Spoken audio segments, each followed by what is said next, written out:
sa inyong lahat. Ngayon po ay kagigising ko lang. Ipapakita ko sa inyo ang aking sunflower na tanim. Guys, sa Baguio, siya po ay nalungkot.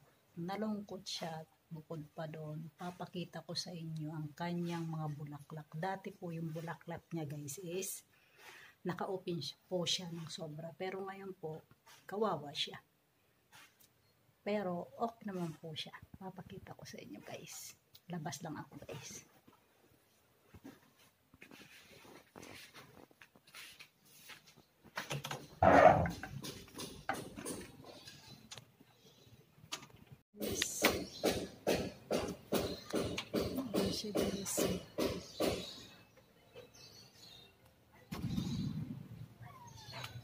Look nyo guys yung isa. Namatay na siya. Pero yung iba okay naman siya guys. Open na open siya.